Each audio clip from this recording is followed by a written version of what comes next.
வணக்கம். அகிலம் ஜெயபாலன் பேசுகிறேன். தொடர்ந்து ஏற்றுமதி வியாபாரம் சம்மந்தப்பட்ட விஷயங்களை பேசிக்கிட்டு இருக்கோம். இன்றைக்கி நம்ம சந்திக்கிறது 80வது எபிசோடு. ஏற்றுமதி தேவையும் சேவையும் என்ற தலைப்பில் தொடர்ந்து பேசிக்கிட்டு இருக்கோம். இந்தியாவுடைய நிலைமை இன்றைக்கு மிகவும் வரவேற்கத்தக்க சூழ்நிலையில், ஒரு முற்போக்கான சூழ்நிலையில் வளர்ந்துக்கிட்டே வருதுங்கிற விஷயத்தை நம்ம யோசித்து பார்க்கும்போது ரொம்ப மனசுக்கு சந்தோஷமாக தான் இருக்குது. ஒரு 400 வருடங்களுக்கு முன்னால் நாஸ்ட்ராடாமஸ் அப்படின்னு ஒருத்தர் இருந்தார். ஒரு ப்ரொஃபெட், ஒரு தீர்க்கதரிசி. இன்றைக்கு அஸ்ட்ராலஜியை பற்றியெல்லாம் நிறைய பேர் பேசிக்கிட்டு இருக்காங்க. ஆனால் இவங்க சொல்கிறது எந்த அளவுக்கு கரெக்டாக இருக்குது, தவறாக இருக்குங்கிறத நம்ம தொடர்ந்து பார்த்துக்கிட்டு தான் இருக்கோம். நான் யாரையும் குறையெல்லாம் சொல்லலை. ஆனால் அந்த நாஸ்ட்ராடாமஸுங்கிறவர் 400 வருஷங்களுக்கு முன்னால் வாழ்ந்தவர். இன்னைக்கு வரைக்கும் உலகத்தில் நடக்கக்கூடிய விஷயங்களை அவர் 400 வருஷங்களுக்கு முன்னாலேயே எழுதி வச்சுருக்காரு. துல்லியமாக எழுதி வச்சுருக்காரு. கரெக்டாக அத்தனையும் நடந்துக்கிட்டு இருக்கு. நாஸ்ட்ராடாமஸ் புஸ்தக கடையில் போய் பார்த்தீங்கன்னா புஸ்தகங்கள் நிறைய விற்கிது. வாங்கி பார்த்தீங்கன்னா தெரியும். இந்தியாவில் இது வரைக்கும் என்னென்ன நடந்தது, அமெரிக்கா உருவானது, எல்லா விஷயம், உலகம் முழுவதும் உள்ள விஷயங்கள்லாம் தெளிவாக எழுதியிருக்காரு. கரெக்டாக இருக்குது. இப்போ அதை எதுக்கு சொல்கிறேன் அப்படின்னா, உலக சரித்திரத்தில் நம்ம பார்த்துருக்கோம். கடந்த பல நூற்றாண்டுகளாக ஒவ்வொரு காலகட்டத்திலையும் உலகத்தை ஒவ்வொரு நாடு டாமினேட் பண்ணிகிட்டே இருந்திருக்கு. இங்கிலாந்து ஒரு காலத்தில், ரஷ்யா ஒரு காலத்தில், ஜப்பான் ஒரு காலத்தில், ஜெர்மனி ஒரு காலத்தில், இட்டாலி ஒரு காலத்தில், சமீபத்தில் சைனா உலகத்தை டாமினேட் பண்ணிகிட்டே இருக்குது. சைனா உலகத்தில் டாமினேட் பண்ணிகிட்டு இருக்குன்னு சொன்னால் அதுக்கு முக்கியமான காரணம் என்ன அப்படின்னு கேட்டால், இன்றைக்கு ஒரு நாட்டின் பொருளாதார வலிமையை எதை வச்சு அளந்து பார்க்குறது அப்படின்னா, அந்த நாட்டுடைய அந்நிய செலாவணி கையிருப்பு எவ்வளோ இருக்குது அப்படிங்கிறத வச்சு தான் ஒரு நாட்டுடைய பொருளாதார நிலைமை தீர்மானிக்கப்படுது. அந்த வகையில் பார்க்கும்போது இந்தியாவும் ஒரு பெரிய முன்னேற்றத்தை அடைஞ்சிக்கிட்டே வந்திருக்குங்கிறத சொல்லலாம். 1991 இந்தியாவில் அந்நிய செலாவணி கையிருப்பு ஆல்மோஸ்ட் எதுவுமே கிடையாது, ஒன்றுமே இல்லை. பாப்பருங்கிற நிலைமையில் இருந்தது. கைவசம் காசே கிடையாது இந்தியாவுடைய அந்நிய செலாவணி கையிருப்பில். அந்த நேரத்தில் அரசியல் ஒரு முக்கியமான மாற்றங்கள்லாம் கொண்டு வந்தாங்க. அது வேறு விஷயம். இப்போ அதை பற்றி நான் சொல்ல விரும்பலை. ஆனால் இன்றைய சூழ்நிலையில் இந்தியாவில் அந்நிய செலாவணி கையிருப்பு சுமார் $600 பில்லியன் தாண்டி வந்திருக்கு. இந்தியா ஒரு பணக்கார நாடுன்னு நிச்சயமாக சொல்லலாம். அந்த அளவுக்கு ஒரு பெரிய மாற்றங்கள் ஏற்பட்டுகிட்டே வந்திருக்கு. இதையும் நாஸ்ட்ராடாமஸ் அன்றைக்கே சொல்லியிருக்கார். $600 பில்லியன் அளவுக்கு அந்நிய செலாவணி கையிருப்பு இந்தியாவுக்கு வளர்ந்திருக்கே தவிர, இந்தியா உலகத்தில் உள்ள அந்நிய செலாவணி வச்சுருக்கிற நாடுகளுடைய வரிசையில் பார்க்கும்போது 5வது இடத்துல தான் இருக்குது. நமக்கு மேலே சுவிட்சர்லாந்து இருக்குது, ரஷ்யா இருக்குது. நம்பர் 1 சீனா இருக்குது. சீனாவுடைய அந்நிய செலாவணி கையிருப்பு இந்தியாவை விட சுமார் 10 மடங்கு அதிகம். அந்த சீனாவை தாண்டக்கூடிய நிலைமை விரைவில் இந்தியாவுக்கும் வரும் அப்படின்னு எதிர்பார்த்துக்கிட்டு இருக்கோம். இதையும் நாஸ்ட்ராடாமஸ் சொல்லியிருக்கார். இதெல்லாம் கொஞ்சம் யோசிச்சு பார்க்கணும். அப்போது இந்தியாவுடைய பொருளாதார நிலைமை ரொம்ப வரவேற்கத்தக்க ஒரு முக்கியமான சூழ்நிலையில் போய்கிட்டே இருக்குது. ஒரு காலத்தில் பொழுது போகலை, நேரமே போக மாட்டேங்குது அப்படின்னு சொல்லிட்டு இருந்த காலம் மாறி போய் இன்று நேரம் கிடைக்காதா அப்படின்னு தவிக்கிற சூழ்நிலையில் தான் அநேகமாக எல்லோரும் வாழ்ந்துக்கிட்டு இருக்கோம். அப்போது இங்கேருந்து கிளம்பி, மதுரையிலேருந்து கிளம்பி சென்னைக்கு ட்ராவல் பஸ் பண்ணுறோன்னு வச்சுக்கோங்க. பஸ்ஸுலேயோ அல்லது ட்ரெயின்லேயோ அல்லது கார்லேயோ அல்லது ஈவன் ஃப்ளைட்லேயோ போகும்போது இங்கேருந்து கிளம்பி மெட்ராஸில் போய் நம்ம இறங்குற வரைக்கும் சும்மா தானே ட்ராவல் பண்ணிகிட்டே இருக்க போகிறோம். அந்த நேரத்தில் கையில் ஸ்மார்ட் ஃபோன் இருக்குது. யூடியூப்பில் எடுத்து பார்த்தா எக்கச்சக்கமான விஷயங்கள் இருக்குது. கொஞ்சம் நஞ்சம் கிடையாது. வாழ்நாள் முழுவதும் யூடியூப்பில் இருந்தாலும் முடியாது. பூர்த்தியாக செய்ய முடியாது. அவ்வளோ விஷயங்கள் கொட்டி கிடக்கு. உங்களுக்கு தெரியும், சர்ச் இன்ஜின்லேயே செகண்ட் லார்ஜஸ்ட்டு யூடியூப் தான், கூகுளுக்கு அடுத்தபடியாக. கூகுளும் யூடியூபும் ஒரே கம்பெனி தான், ஒரே நிர்வாகத்தில் தான் இருக்குது. அப்போது அந்த யூடியூப்பில் பார்க்கும்போது பல விஷயங்கள் ஆச்சரியமாக இருக்குது. நான் சமீபத்தில் ஒரு சில விஷயங்களை பார்த்தேன். அதில் ஒன்று, பாம்பேயை சேர்ந்த, மகாராஷ்டிரா மாநிலத்தை சேர்ந்த கல்பனா சரோஜ் அப்படிங்கிற ஒரு மேடம். 60 வயசு தாண்டினவங்க. அவங்க வாழ்க்கை வரலாறு வந்து கூகுள்லேயும் செக் பண்ணி பார்த்துட்டேன், யூடியூப்லேயும் செக் பண்ணி பார்த்துட்டேன். எக்கச்சக்கமான மாற்றங்கள், பிரமிக்கத்தக்க மாற்றங்கள், நம்ப முடியாத மாற்றங்கள். ஒரு தலித் பெண்ணாக இருந்து வாழ்க்கையில் மிக மிக சிறு வயசில் அடிபட்ட அந்த அம்மா இன்றைக்கு பத்மஸ்ரீ அவார்டு வாங்குகிற அளவுக்கும், மிகப்பெரிய அளவுக்கு, சுமார் 1000 கோடி டேர்ன் நடத்தக்கூடிய ஒரு கம்பெனிக்கு அதிபராகவும் வளர்ந்துருக்காங்கன்னா மிக மிக ஆச்சரியமாக இருக்குது. அதை நான் அடிக்கடி படித்து பார்த்துக்கிட்டே இருக்கேன் இத்தனை வயசுலேயும். ஸோ அவங்களுடைய கதை. அதே போல் சின்ன வயசில் அருணிமா சின்ஹா அப்படிங்கிற ஒரு சின்ன பொண்ணு, 30 வயசு தான் தாண்டி இருக்குது. அதோடைய வாழ்க்கை வரலாறை எடுத்து பார்க்கும்போது ஆச்சரியமாக இருக்குது. இப்படிலாம் உலகத்தில் இருக்காங்களே அருணிமா சின்ஹா. சமீபத்தில் ஐஏஎஸ் ஐபிஎஸ்சில் எக்ஸாமில் பாஸ் பண்ணி வரக்கூடியவங்க இந்தியாவில் நிறைய பேர் வந்துகிட்டு இருக்காங்க. எல்லோரும் நிறைய வந்துகிட்டு இருக்காங்க. அதில் ஒரு பொண்ணு சுப்ரியா குப்தா அப்படின்னு ஒரு பொண்ணு, இங்கிலீஷ் மீடியத்தில் கூட படிக்கலை, சிறு வயசுலேயே ஐஏஎஸ் பாஸ் பண்ணி கலெக்டராகி அந்த பொண்ணு பேசுகிற முறைகளெல்லாம் பார்க்கும்போது ஆச்சரியமாக இருக்குது. பெரிய மாற்றங்கள் இந்தியாவில் அமைதியாக நடந்துக்கிட்டே இருக்குது. அதே போல் இந்த இந்தியாவை எடுத்துக்கிட்டோம்னா, நான் பல ஆண்டுகளாக 30-40 வருஷமாக இதை யோசனை பண்ணிகிட்டு இருக்கேன். வடநாட்டுக்கும் தென்னாட்டுக்கும் ஒரு மிகப்பெரிய வேறுபாடு இருக்குது. வடநாடு, நார்த் இந்தியன்ஸ், நம்ம பொதுவாக மகாராஷ்டிராவை மேற்கிந்தியான்னு சொல்கிறது பழக்கம் இல்லை, வெஸ்ட் பெங்காலை கிழக்கிந்தியான்னு சொல்கிறது பழக்கம் இல்லை. சவுத் இந்தியாவை தாண்டிட்டா, அதாவது தமிழ்நாடு, கேரளா, கர்நாடகா, ஆந்திரா, தெலுங்கானா இந்த மாநிலங்களை தாண்டிட்டா எல்லாமே வடநாடுன்னு தான் நம்ம சொல்லிக்கிட்டு இருக்கோம். இந்த வடநாட்டை சேர்ந்தவங்களுடைய கல்ச்சருக்கும் தமிழ்நாட்டை சவுத் இந்தியாவை சேர்ந்தவங்களுடைய கல்ச்சருக்கும் மிகப்பெரிய வேறுபாடு இருக்குங்கிறது ரொம்ப காலமாக நான் கவனிச்சிக்கிட்டு இருக்கேன், நான் சொல்லிக்கிட்டும் இருக்கேன். அப்போது இந்த வடநாட்டுக்காரங்க இந்த கல்வி தகுதியை வளர்த்துக்கணும், அது இதுங்களெல்லாம் ஆர்வம் காமிக்கிறதே இல்லை. சிறு வயசுலேயே 20 வயசுலேயே வியாபாரத்தில், தொழிலில், வெளிநாட்டு வியாபாரத்தில் கொடிகட்டி பறக்கிறவங்களாம் வந்துக்கிட்டு இருக்காங்க. ஆனால் இங்கே சவுத் இந்தியாவில், குறிப்பாக தமிழ்நாட்டில் 30 வயசு தாண்டியும் நான் வேலை தேடிக்கிட்டு இருக்கேன் சார்னு சொல்கிற ஆளுகளும் நிறைய பேர் பார்த்துக்கிட்டு இருக்கோம். அதுலேயும் இன்றைய சூழ்நிலையில் பிஏ முடிச்சுட்டு வேலை தேடுறவங்க எக்கச்சக்கமான பேர் இருந்துக்கிட்டு இருக்காங்க. ஒரு காலத்தில் காலேஜிலேருந்து படித்து வர்றவங்க பிஏ, பிஎஸ்சி, பிகாம் படித்தவங்க தான் நிறையா வருவாங்க. இன்று பிஇ படித்தவங்க தான் நிறைய பேர் வெளியில் வந்துக்கிட்டு இருக்காங்க. அவங்களுக்கு சரியான வேலை வாய்ப்பு அமையலை. என்னை கேட்டால் எனக்கு சொல்கிறதுக்கு தகுதி இருக்குது. அரசாங்க வேலையில் 13 வருஷம் வேலை பார்த்துக்கிட்டு இருந்து அதை விட்டு வெளியில் வந்து தொழில்துறையில் ஈடுபட்டு முன்னேறி வந்திருக்கேன். நான் பெருசாக முன்னேற்றம் அடையலைன்னாலும் இது குறிப்பிட்டு சொல்கிற அளவுக்கும் முன்னேற்றம் தான், அதையும் மறுக்க முடியாது. அப்படி இருக்கும்போது வேலையை ஏன் தேடணும்? சுயமாக ஒன்று தேடிக்கிட வேண்டியதானே. அப்போ சுயமாக ஒரு வேலையோ தொழிலோ ஈடுபடும்போது முன்னேற்றம் உடனே வந்துடாது. கொஞ்சம் அடிபடணும், போராடணும், கஷ்ட நஷ்டங்களை ஃபேஸ் பண்ணணும், நம்முடைய சாமர்த்தியத்தை காமிக்கணும், அறிவு, திறமை, பொறுமை இதெல்லாம் காமிக்கும்போது இந்த மேல்நிலைக்கு வர முடியுமே தவிர நுழைஞ்ச உடனே அப்படி நிறையா அள்ளிட்டு வந்துடலாம் இருந்துச்சு. அதெல்லாம் சாத்தியமே இல்லை. அப்போது இந்த வடநாட்டுக்காரங்க, நான் ஏற்கனவே பழைய எபிசோடுகளெலாம் சொல்லியிருக்கேன், எக்ஸ்போர்ட் வியாபாரம்னு எடுத்துக்கிட்டால் உலகத்தில் இந்தியாவிலேயே குஜராத்தும் மகாராஷ்டிரா 2 மாநிலங்கள் தான் கொடிகட்டி பறந்துக்கிட்டு இருக்கேன் இன்றைக்கும். 3வது இடத்துக்கு தமிழ்நாடு வந்திருந்தாலும் கூட தமிழ்நாட்டில் இன்னும் ஒரு பெரிய மாற்றங்கள்லாம் நான் ஏற்றுமதியை பொறுத்த வரைக்கும் வரலை. மிகப்பெரிய வாய்ப்புகள் கொட்டி கிடக்குங்கிற உண்மையை நம்ம புரிஞ்சுக்கணும். இத்தகைய சூழ்நிலையில் நம்ம வெளிநாட்டு வியாபாரத்தை பற்றி தொடர்ந்து பேசிக்கிட்டு இருக்கோம். அப்போது இந்த வெளிநாட்டு வியாபாரத்தில் உள்ள நிலவரங்கள் அப்போ மாறிக்கிட்டே இருக்கும். ஒரே மாதிரி இருக்கும்னு நம்ம எதிர்பார்க்கவே முடியாது, எதிர்பார்க்கக்கூடாது. நிறைய மாற்றங்கள் வந்துக்கிட்டே இருக்கு. அப்போ அப்படி வரும்போது இப்போது நான் ஒரு சில விஷயங்களை இப்போ சொல்கிறேன், ஞாபகத்தில் வச்சுக்கோங்க.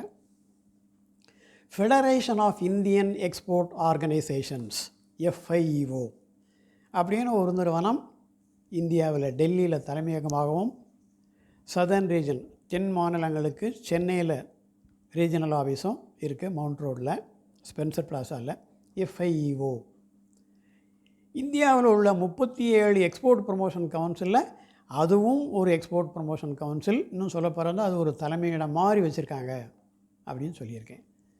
அந்த FIEO.org நோட் பண்ணிக்கோங்க, FIEO.org. இந்த வெப்சைட்டுக்குள்ளே போய் பார்த்தீங்கன்னா எக்கச்சக்கமான தகவல்கள், அதாவது புதுசாக எக்ஸ்போர்ட்டுக்கு வர்றவங்களுக்கும் சரி, பல வருஷங்களாக எக்ஸ்போர்ட்டில் இருக்கிறவங்களும் சரி, எல்லாருக்கும் உதவக்கூடிய தகவல்கள் நிறைய அதில் கொட்டி கிடக்கு. அதில் பார்த்தாலே நிறையா தெரிஞ்சுக்கணும், கற்றுக்க வேண்டியது இருக்குது. நீங்கள் வாழ்நாள் முழுவதும் இருந்தாலும் கற்றுக்க முடியாத அளவுக்கு விஷயங்கள் நிறைய இருக்குது, அதில் கற்றுக்கணும். அதில் அந்த FIEOவில் வீக்லி புல்லட்டின் ஒன்று வந்துக்கிட்டு இருக்கு. இது வரைக்கும் கிட்டத்தட்ட 600க்கு மேலே வாரம் ஒவ்வொரு திங்கட்கிழமையும் அந்த புல்லட்டின் வந்து ரிலீஸ் பண்ணுவாங்க. அந்தந்த வாரத்தில் வரக்கூடிய மாற்றங்கள், என்னென்ன மாற்றங்கள்லாம் வந்துக்கிட்டே இருக்குது வெளிநாட்டு வியாபாரத்தில். இன்ட்ரேட் அப்டேட் அப்படின்னு பேர் FIEO.org வெப்சைட்டில் வீக்லி புல்லட்டின். இதை வந்து அந்த FIEO நிறுவனத்தோட டைரக்டர் ஜெனரலாக டெல்லியில் அஜய் சஹாய் அப்படின்னு ஒருத்தர் இருக்கார். அவரை நேரே மீட் பண்ணி நான் பல முறை பேசியிருக்கேன். Ajay Sahay, director general, federation of Indian export organisations, new Delhi. அவர் இந்த தகவல்களெல்லாம் தொகுத்து வாரம் டிக்ளேர் பண்ணிகிட்டே இருக்கார். இது எல்லாமே டேட்டா பேஸில் இருக்குது, எதை வேணாலும் பார்க்கலாம். நீங்கள் வெப்சைட்டில் பார்த்தீங்கன்னா அதெல்லாம் பார்த்து என்னென்ன மாற்றங்கள் வெளிநாட்டு வியாபாரத்தில் நடந்துக்கிட்டே இருக்குது இப்படிங்கிறதெல்லாம் நம்ம கற்றுக்க முடியும். இதிலெல்லாம் கவனம் செலுத்தணும். அதே போல் நான் முந்தையே சொல்லியிருக்கேன், MEIS அப்படின்னு ஒரு திட்டம் இருந்தது. அது இப்போ காலாவதி ஆயிடுச்சு. சென்ற ஜனவரி 1ஆம் தேதியில் இருந்து RODTEP ஸ்கீம்னு ஒரு புது ஸ்கீம் கொண்டு வந்திருக்காங்க. Remission on duties and taxes on export product. அதாவது MEIS ஸ்கீமில் வந்து பல கடுமையான எதிர்ப்புகள் இருந்தது. இந்தியா வந்து WTOங்கிற உலக அமைப்பில் ஒரு மெம்பர். அந்த WTO மீட்டிங் நடந்தப்போ இந்தியாவுடைய MEIS திட்டத்தை வந்து நீக்கணும் அப்படின்னு சொல்லி கடுமையாக எதிர்ப்பு தெரிவித்தது அமெரிக்கா. அதனால் WTOவோட வேண்டுகோளை ஏற்று இந்தியாவில் மாற்றங்களை கொண்டு வருவதற்காக வேண்டி MEIS ஸ்கீம் வந்து மாற்றி RODTEP ஸ்கீம்னு சொல்லி அதை WTOவில் அப்ரூவல் வாங்கிட்டு அதை அரசாங்கம் டெக்ளேர் பண்ணியிருக்கு. கடந்த ஜனவரி 1ஆம் தேதியிலேருந்து 1ஆம் தேதியிலேருந்து திட்டம் அறிமுகப்பட்டிருக்கே தவிர என்னென்ன சலுகைகள் அது இது வரைக்கும் இன்னும் தெளிவாக சொல்லப்படலை. ஆனால் எல்லா அப்ரூவலுக்கும் அந்த சலுகை பொருந்தும். அந்த சலுகை வந்து எவ்வளோ என்னென்ன சலுகைகள்லாம் கிடைக்குங்கிற விஷயத்தை அநேகமாக மே மாதம் முடிகிறதுக்குள்ளேயோ, இன்றைக்கி மே வந்து 25 இன்றைக்கி தேதி, மே மாதம் முடிகிறதுக்குள்ளேயோ அல்லது ஜூன் முதல் வாரத்திலேயோ அதை பற்றிய அறிவிப்புகள் மத்திய சர்க்காரிலேருந்து தெரிவிக்கப்படும்ங்கிறத எதிர்பார்த்துக்கிட்டு இருக்கோம். நீங்களும் அதை கவனித்து நீங்கள் பார்க்கலாம். அதே போல் இன்னொன்றும் சொல்லியிருக்கேன் உங்களுக்கு, ஃபாரின் ட்ரேட் பாலிசி, வெளிநாட்டு வணிக கொள்கை. அந்த வெளிநாட்டு வணிக கொள்கை வந்து 1992லேருந்து தொடர்ந்து 5 வருஷத்துக்கு அறிவிக்கப்பட்டுக்கிட்டே வந்துக்கிட்டே இருந்திருக்கு. கடந்த ஃபாரின் ட்ரேட் பாலிசி வந்து 1/4/2015 அறிவிக்கப்பட்டு 31/3/2020 வரைக்கும் நடைமுறையில் இருக்கும்னு அறிவிக்கப்பட்டது. அது முடிஞ்சு அடுத்த ஃபாரின் ட்ரேட் பாலிசி 1/4/20 அன்னைக்கு வந்திருக்கணும். அப்போது அந்த கொரோனாவுடைய முதல் அலையோட தாக்கம் அதிகமாக இருந்த காரணத்தினால அரசாங்கத்தில் அது வந்து இன்னும் ஒரு வருஷத்துக்கு பழைய பாலிசியை தொடர்ந்து வரும், 5 வருஷ பாலிசி 6 வருஷம் வரைக்கும் தொடரும்னு அறிவித்தாங்க. இப்போ அதன்படி பார்த்தா 1/4/2021 அதாவது போன மாதம் ஏப்ரல் மாதம் புதிய ஃபாரின் ட்ரேட் பாலிசி அறிவிச்சிருக்கணும்.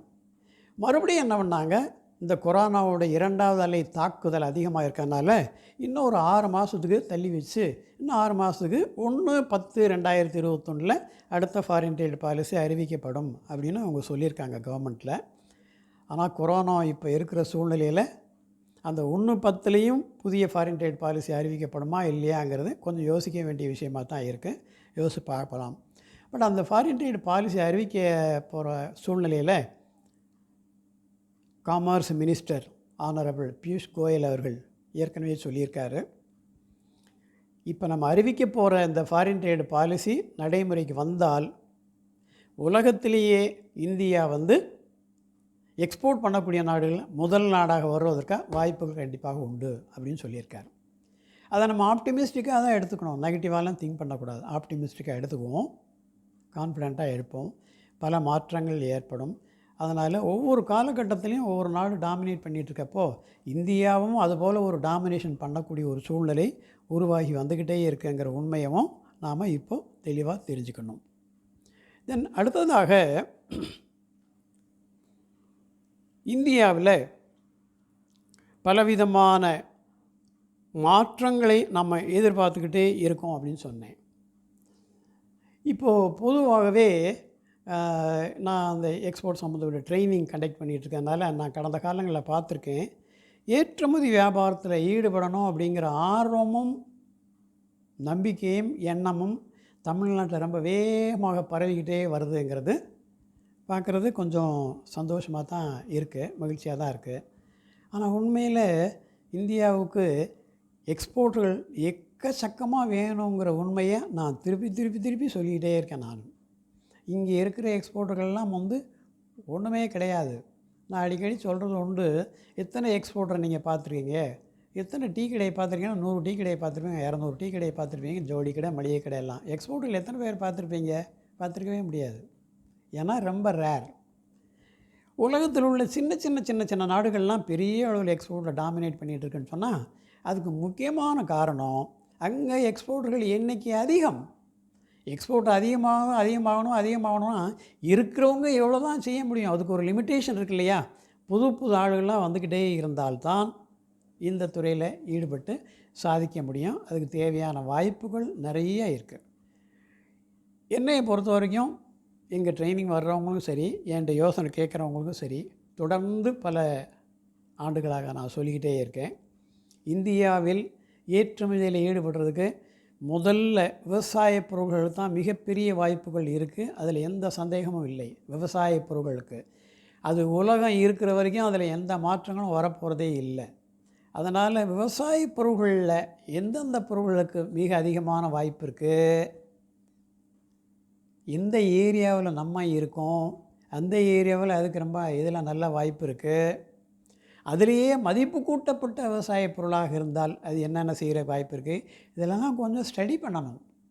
கொஞ்சம் உட்காந்து ஆழமாக உட்காந்து பொறுமையாக கம்ப்யூட்டர் முன்னால் உட்காந்துட்டு ஸ்டடி பண்ணி பார்க்கணுமே தவிர சும்மா பட்டுக்காமல் போய் அப்படி போயிட்டு இந்த அவர் சொன்னார் அதெல்லாம் வேலைக்கு ஆகாது.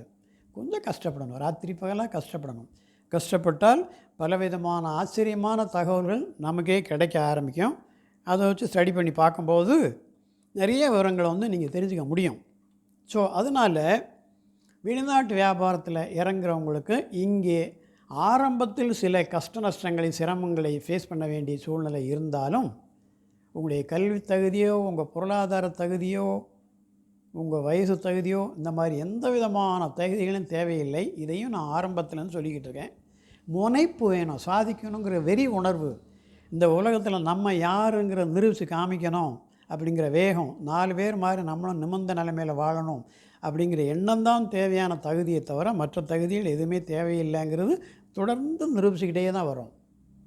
ஸோ அதனால் நீங்கள் எத்தகைய கல்வி தகுதியில் இருந்தாலும், எத்தகைய சூழ்நிலையில் இருந்தாலும், எந்த வயசில் இருந்தாலும் ஏற்றுமதி வியாபாரத்தில் சும்மா பகுதி நேரமாக ஆரம்பித்தா போதும். பகுதி நேரமாக ஆரம்பித்து போக படிப்படியாக வளர என்னென்ன செய்யலாம்ங்கிறத நீங்கள் அதையும் தெரிஞ்சுக்கிட்டு இது பண்ண முடியும். அதே போல் முக்கியமாக வெளிநாட்டு வியாபாரத்தில், ஏற்றுமதி வியாபாரத்தில் உட்கார்ந்து பார்க்குற வேலை தான் ரொம்ப அதிகம். அலைஞ்சு திரிஞ்சு கஷ்டப்படுற மாதிரி வேலை இங்கே ரொம்ப குறைவு. கொஞ்ச நாளைக்கு தேவைப்படும், அதுக்கப்புறம் அது தேவைப்படாது. அப்போ உட்காந்து பார்க்குற வேலைன்னு என்ன அர்த்தம்? முழுக்க மனசுக்கும் மூளைக்கும் கொடுக்குற வேலை. அதை செய்யாமல் சும்மா அப்படியே போய் அது சாதிக்கிறதெல்லாம் ரொம்ப முடியாது. ஒரு பொருளை விற்கிறதா இருந்தால் அந்த பொருளை பற்றி முழுமையான விவரம் தெரிஞ்சுக்கணும். எந்த நாட்டுக்கு விற்கிறதுக்கு டார்கெட் பண்ணுறோமோ அந்த டார்கெட் கண்ட்ரியை பற்றி முழுமையான விவரங்கள் தெரிஞ்சுக்கணும். எல்லாமே அவைலபிளாக இருக்குது, எங்கேயும் போக வேண்டிய அவசியமே கிடையாது. நான் சமீபத்தில் பார்த்தேன், டிஷர்ட் வந்து உலகத்தில் ஹெவி டிமாண்ட் உள்ள ஒரு ப்ராடக்ட்டு. தமிழ்நாட்டில் திருப்பூரில் டிஷர்ட் அது இட் சிட்டின்னு சொல்கிறாங்க.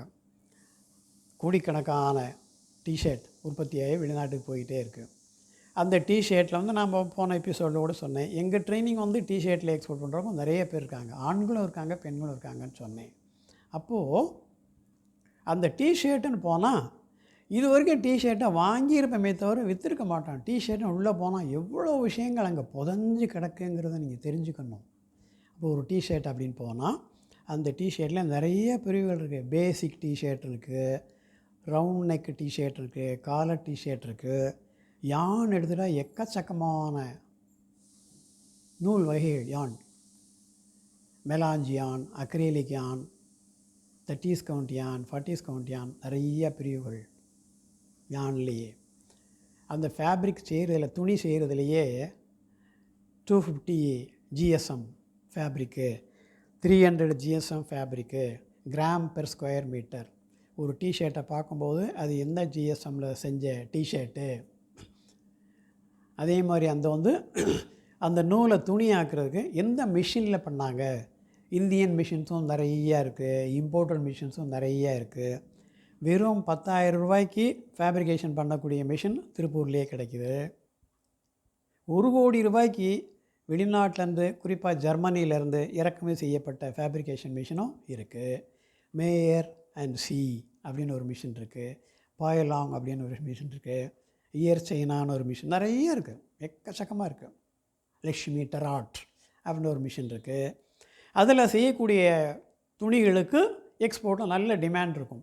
அப்போ என்ன மிஷினில் செய்கிறாங்க, எந்த மிஷினில் டிஷர்ட்டு ஸ்டிச்சிங் பண்ணது, என்ன யானில் பண்ணது, உள்ள நுழைந்த கடல் அளவுக்கு விஷயங்கள் இருக்குமே தவிர சும்மா மேம்போக்க போய் டிஷர்ட் விற்க போகிறேன் அப்படின்னு போனோம்னா அதெல்லாம் செய்ய முடியாது. அது எந்த பொருள், எல்லா பொருளுக்கும் பொருந்தும்.